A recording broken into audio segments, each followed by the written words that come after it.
Israel ಮತ್ತು Iran ಯುದ್ಧ ಒಂದು ಕಡೆ ನಡೀತಾ ಇದೆ. ಅಮೆರಿಕ ಕೂಡ ಒಂದು ಕಡೆ ಮಧ್ಯಪ್ರವೇಶ ಮಾಡಿದೆ. ಇದರ ಮಧ್ಯದಲ್ಲಿ ಭಾರತದ ಸ್ಟ್ಯಾಂಡ್ ಏನು? ಇಸ್ರೇಲ್ ವಿಚಾರಕ್ಕೆ ಬಂದರೆ ಭಾರತಕ್ಕೆ ಭಾವನಾತ್ಮಕ ಸಂಬಂಧ ಇದೆ. ಇರಾನ್ ವಿಚಾರಕ್ಕೆ ಬಂದರೆ ಪುರಾತನ ವ್ಯಾಪಾರ ಸಂಬಂಧ ಇದೆ. ಇಸ್ರೇಲ್ ಜೊತೆ ವ್ಯಾಪಾರ ಮಾಡ್ತಾ ಇಲ್ವಾ? ಮಾಡ್ತಾ ಇದ್ದಾರೆ. ಇದರ ಇತ್ತೀಚಿನ ವ್ಯಾಪಾರ ಅಂತ ಬಂದಾಗ ಇಸ್ರೇಲ್ದು ವಿಶೇಷವಾಗಿ ಶಸ್ತ್ರಾಸ್ತ್ರಗಳ ವಿಚಾರಕ್ಕೆ ಸಂಬಂಧಪಟ್ಟಂತೆ. ಇನ್ನು ಮಧ್ಯಪ್ರಾಚ್ಯದ ವಿಚಾರಕ್ಕೆ ಬಂದರೆ ಅಥವಾ ಏಷ್ಯಾದ ಇನ್ನೊಂದು ಧ್ರುವಕ್ಕೆ ಇನ್ನೊಂದು ಭಾಗಕ್ಕೆ ನಾವು ಬಂದಾಗ ಭಾರತ ಕಾಲದಿಂದನೂ ಕೂಡ ನಾನ್ ಅಲೈನ್ಡ್ ಮೂಮೆಂಟ್, ಅಂದರೆ ಯಾರೊಂದಿಗೂ ನನಗೆ ಶತ್ರುತ್ವನೂ ಬೇಡ ಮಿತ್ರತ್ವನೂ ಬೇಡ ಅಂತ ಇತ್ತು. ಭಾರತ ಈ ಒಂದು ಯುದ್ಧದಲ್ಲಿ ಯಾರದಾದರೂ ಪಕ್ಷವನ್ನು ತೆಗೆದುಕೊಳ್ಳುತ್ತಾ, ಯಾರಾದರೂ ಕಡೆಗೆ ವಾಲುತ್ತಾ ಭಾರತ? ಅಮೆರಿಕ ಕಥೆ ಏನು, ಭಾರತದ ಕಥೆ ಏನು, ರಷ್ಯಾ ಕಥೆ ಏನು, ಇರಾನ್ ಕಥೆ ಏನು, ಇಸ್ರೇಲ್ ಕಥೆ ಏನು ಅಂತ ಒಂದು ವಿಚಾರ ಇಲ್ಲಿ ಅತಿ ಮುಖ್ಯವಾಗಿದೆ. ಇದರ ಮಧ್ಯೆ ಇಸ್ರೇಲ್ನ ಪಾರ್ಲಿಮೆಂಟಲ್ಲಿ ಅಂತ ಬಂದಾಗ, ಇರಾನ್ನ ಪಾರ್ಲಿಮೆಂಟಲ್ಲಿ ಅಂತ ಬಂದಾಗ ಇದೇ ಯುದ್ಧಕ್ಕೆ ಸಂಬಂಧಪಟ್ಟಂತೆ ನೂರಾರು ರೀತಿಯಲ್ಲಿ ಮಾತುಗಳು ಬರ್ತವೆ. ಇರಾನ್ ಅಂತೂ ಒಂದು ಹೆಜ್ಜೆ ಮುಂದೆ ಹೋಗಿ ನಾನು ಹರ್ಮುಜ್ ಜಲಸಂಧಿಯನ್ನು ಕ್ಲೋಸ್ ಮಾಡಬೇಕು ಅಂತ ಇದ್ದೀನಿ ಅಂತ ಹೇಳಿದಾಗ ಪಾರ್ಲಿಮೆಂಟಲ್ಲಿ ಒಪ್ಪಿಗೆ ಸಿಕ್ಕಾಯಿತು. ಒಂದು ವೇಳೆ ಹರ್ಮುಜ್ ಜಲಸಂಧಿಯನ್ನು ಇರಾನ್ ಕ್ಲೋಸ್ ಮಾಡಿದ್ದೇ ಆದರೆ ದೊಡ್ಡ ಮಟ್ಟದಲ್ಲಿ ಭಾರತ ಸೇರಿದಂತೆ ಈ ಕಡೆ ಜಪಾನ್, ಚೀನಾ, ಇಡೀ ಏಷ್ಯಾದ ಈ ಭಾಗಕ್ಕೆ ತೈಲ ಸಪ್ಲೈ ಆಗೋದು ದೊಡ್ಡ ವ್ಯತ್ಯಯ ಆಗುತ್ತೆ. ಆಗ ಭಾರತದ ಬಳಿ ಇರ್ತಕ್ಕಂಥ ಪ್ಲಾನ್ ಏನು? ಬೆಲೆ ಏರಿಕೆ ಮಾಡೋದು ಬಿಟ್ಬಿಟ್ಟು, ಏನ್ರಿ ಇರಾನ್ ಆ ಥರ ಜಲಸಂಧಿಯನ್ನು ಕ್ಲೋಸ್ ಮಾಡಿಬಿಟ್ರೆ ಇರಾನ್ನವ್ರೇನು ತೈಲ ಕೊಡ್ಕೊಂಡು ಬದುಕ್ಬಿಡ್ತಾರಾ? ಅವ್ರಿಗೂ ಜೀವನ ಆಗಬೇಕಲ್ಲ, ಒಂದು ವಾದ ಅದು ಇದೆ. ಇರಾನ್ ಕಥೆ ಆಗಿರಲಿ, ನಮ್ಗಳ ಕಥೆ ಏನಪ್ಪ ಅಂತ ಒಂದು ಪ್ರಶ್ನೆ ಇದೆ. ಇನ್ನೊಂದು ಕಡೆಯಲ್ಲಿ ಭಾರತ ಆಲ್ಟರ್ನೇಟಿವ್ ನೋಡ್ಕೊಂಡಿದ್ಯಾ? ರಷ್ಯಾದಿಂದ ತರಿಸ್ಕೊಳ್ತಾ ಇದೆಯಾ ಭಾರತದಲ್ಲಿ ತೈಲ ಬೆಲೆಯನ್ನು ಏರಿಸದೆಯೇ ಉತ್ತರವನ್ನು ಕಂಡುಕೊಳ್ಳುವಷ್ಟು ಶಕ್ತ ಸದ್ಯಕ್ಕೆ ಭಾರತ ಇದೆಯಾ? ಇದೊಂದು ಭಾಗ ಬರುತ್ತೆ. ಅಂತಾರಾಷ್ಟ್ರೀಯ ವಿದ್ಯಮಾನಗಳಿಗೆ ಬಂದಾಗ ಇರಾನ್ ಇದು ನೋಡ್ಕೊಂಡು ಸುಮ್ಮನೆ ಕೂತಿರುತ್ತಾ, ಅಮೆರಿಕಕ್ಕೆ ಎಚ್ಚರಿಕೆಯನ್ನು ಕೊಡುತ್ತಾ? ಈ ಒಂದು ಭಾಗ ಇದೆ. ಎಲ್ಲ ವಿಚಾರಕ್ಕೆ ಸಂಬಂಧಪಟ್ಟಂತೆ ನಾನು ಡಿಬೇಟ್ ಸ್ಟಾರ್ಟ್ ಮಾಡ್ತಾ ಇದ್ದೀನಿ. ಪಾಲ್ಗೊಳ್ಳೋದಕ್ಕೆ ನಮ್ಮೊಂದಿಗೆ ಪಟಾಪಟ್ಟು ಶ್ರೀನಿವಾಸ್ ಇದ್ದಾರೆ, ಬಿಜೆಪಿಯ ವಕ್ತಾರರು. ಸ್ವಾಗತ ನಿಮಗೆ ಶ್ರೀನಿವಾಸ್ ಅವರೇ ಈ ಡಿಬೇಟ್ಗೆ. ಇನ್ನು ಸುಧೀಂದ್ರ ಮಾಗಡಿ ಅವರಿದ್ದಾರೆ, ಕಾಂಗ್ರೆಸ್ನ ವಕ್ತಾರರು. ಸ್ವಾಗತ ನಿಮಗೆ ಸುಧೀಂದ್ರ ಮಾಗಡಿ ಅವರೇ. ವೆಂಕಟೇಶ್ ನಾಯ್ಕ ಅವರಿದ್ದಾರೆ, ಮಾಜಿ ಕರ್ನಲ್, ನಿವೃತ್ತ ಕರ್ನಲ್ ಇದ್ದಾರೆ. ಸ್ವಾಗತ ನಿಮಗೆ ವೆಂಕಟೇಶ್ ನಾಯ್ಕ ಅವರೇ ಈ ಡಿಬೇಟ್ಗೆ.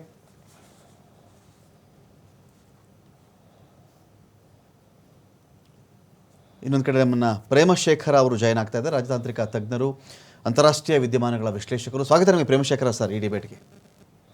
Thank you. ಓಕೆ, ನನ್ನ ಫಸ್ಟ್ ಕ್ವಶನ್ ಪಟಾಪಟ್ ಶ್ರೀನಿವಾಸ್ ಅವರಿಗೆ. ಶ್ರೀನಿವಾಸ್ ಅವರೀಗ ಈ ಒಂದು ವಿಚಾರದಲ್ಲಿ BJP ಸ್ಟ್ಯಾಂಡ್ ಏನು ಅಥವಾ ಕೇಂದ್ರ ಸರ್ಕಾರದ ಸ್ಟ್ಯಾಂಡ್ ಏನು ಅಂತ? ಇರಾನ್ ಕಡೆನಾ, ಇಸ್ರೇಲ್ ಕಡೆನಾ ಅಂತ?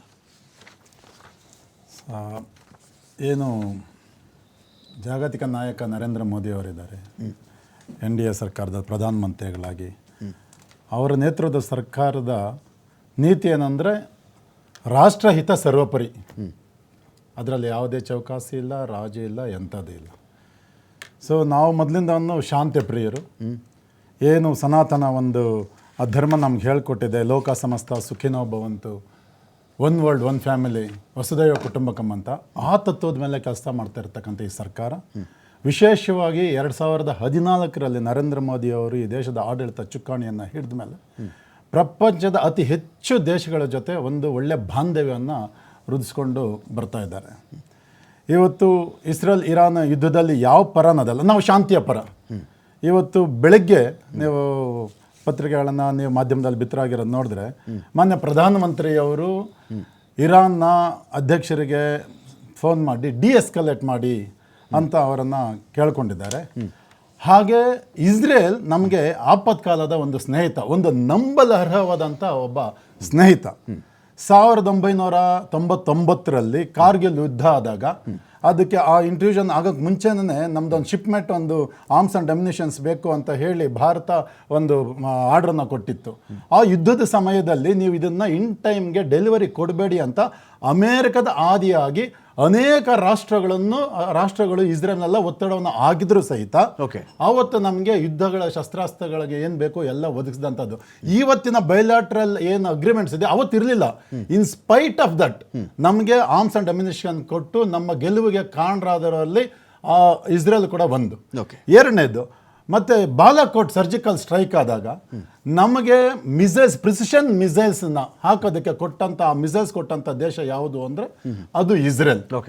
ಅದರ ಜೊತೆಗೆ ಮೊನ್ನೆ ಆಪರೇಷನ್ ಸಿಂಧೂರದಲ್ಲಿ ನಮ್ಮ ಗೆಲುವಿಗೆ ಅಥವಾ ನಾವು ಪಾಕಿಸ್ತಾನದ ಮೇಲೆ ಆ ಏರ್ಬೇಸ್ಗಳ ಮೇಲೆ ಹಾಕಿದಂತಹ ಡ್ರೋನ್ಸ್ ಕೊಟ್ಟಿದ್ದು ನಮಗೆ ಇಸ್ರೇಲ್. ಹಾಗಾಗಿ ನಮಗೆ ಮಿತ್ರ ರಾಷ್ಟ್ರ ಇಸ್ರೇಲ್. ಹಾಗಂತ ಇರಾನ್ ಶತ್ರು ರಾಷ್ಟ್ರ ಅಲ್ಲ. ನಮಗೆ ಅನಾದಿ ಕಾಲದಿಂದ ವ್ಯಾಪಾರ ಸಂಬಂಧವನ್ನ ಇಟ್ಕೊಂಡು ಬಂದಂತಹ ಒಂದು ರಾಷ್ಟ್ರ ಇರಾನ್. ಹಾಗಾಗಿ ನಾವು ಇಸ್ರೇಲ್ ಮಿತ್ರ, ಇರಾನ್ ಶತ್ರು ಅಲ್ಲ. ನಾವು ಶಾಂತಿಯನ್ನು ಬಯಸ್ತೇವೆ. ಹಾಗೆ ಎರಡೂ ಕಡೆ ಶಾಂತಿಗಾಗಿ ಏನೇನು ಬೇಕೋ ಪ್ರಯತ್ನಗಳನ್ನು ಈಗಾಗಲೇ ನಮ್ಮ MEA ಮತ್ತು ಪ್ರಧಾನಮಂತ್ರಿಗಳೇ ಹೇಳಿದ್ದಾರೆ. ಆ ಶಾಂತಿಯ ಮಾತುಕತೆಗೆ ಎರಡು ದೇಶಗಳನ್ನು ತಂದು ಕೂರಿಸುವ ನಿಟ್ಟಿನಲ್ಲಿ ಕೇಂದ್ರ ಸರ್ಕಾರ ಕೆಲಸ ಮಾಡ್ತಾ ಇದೆ. ಫೈನ್. ಸುಧೀಂದ್ರ ಅವರು, ಇಲ್ಲಿ ಎಲ್ಲರಿಗೂ ಬಂದು ನಿಂತಿದೆ ಈ ಶಾಂತಿ ಪ್ರಯತ್ನಗಳು.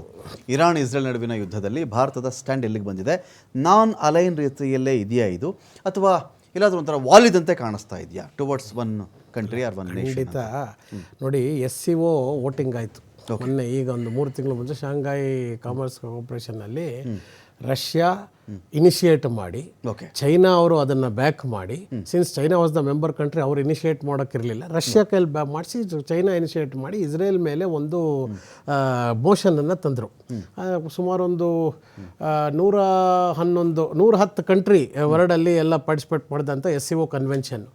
ಆ ಕನ್ವೆನ್ಷನಲ್ಲಿ ಇಂಡಿಯಾ ಅಬ್ಸ್ಟೈನ್ ಮಾಡ್ತು. ಅಂದರೆ ಅಬ್ಸ್ಟೈನ್ ಮಾಡಿದ್ರೂ ಇವತ್ತು ಎಲ್ರಿಗೂ ಗೊತ್ತಿದೆ ಅದು ಅದಕ್ಕೆ ಸಪೋರ್ಟ್ ಮಾಡ್ದಂಗೆ ಲೆಕ್ಕ. ಯಾಕಂದರೆ ಅಬ್ಸ್ಟೈನ್ ಮಾಡಿದ್ರೆ ಕೋರಮ್ ಕಡಿಮೆ ಆಗುತ್ತೆ. ಕೋರಮ್ ಕಡಿಮೆ ಆದ ತಕ್ಷಣ ನೀವು ಅವ್ರು ಯಾರು ಅದ್ರ ಪರವಾಗಿರ್ತಾರೆ ಅದಕ್ಕೆ ಇದು ಮಾಡ್ದಂಗೆ ಆಗುತ್ತೆ.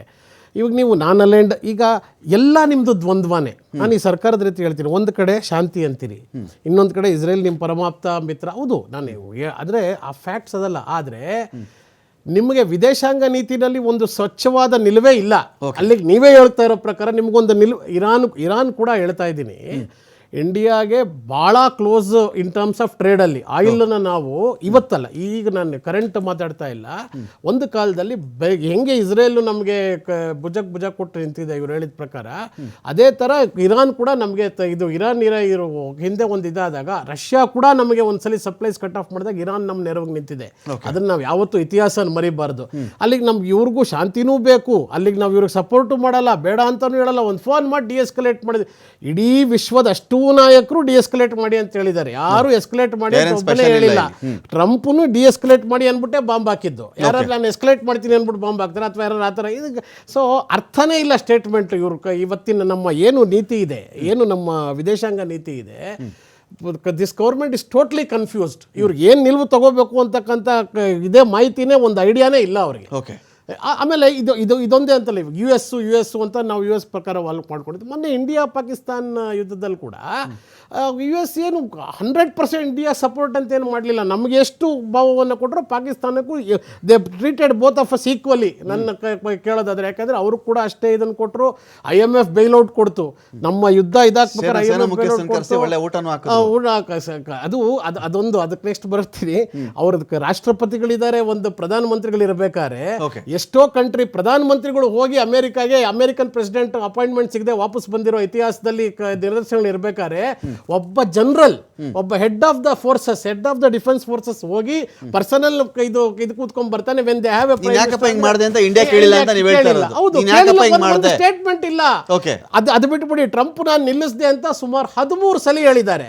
ಒಂದು ಸಲ ಟ್ರಂಪ್ ನಿಲ್ಲಿಸಲಿಲ್ಲ, ಇದು ನಮ್ದು ಅಂತ ನಮ್ಮ ಪ್ರಧಾನಮಂತ್ರಿಗಳು ಹೇಳಿಲ್ಲ ಒಂದು ಸಲ. ಇದೇನ್ ನೀತಿ? ನಾವು ವಿಶ್ವಗುರು ಇದು ಅಂತ ಬರೀ ಬಾಯಿ ಮಾತು ಹೇಳ್ಕೋಬೇಕಷ್ಟೇ.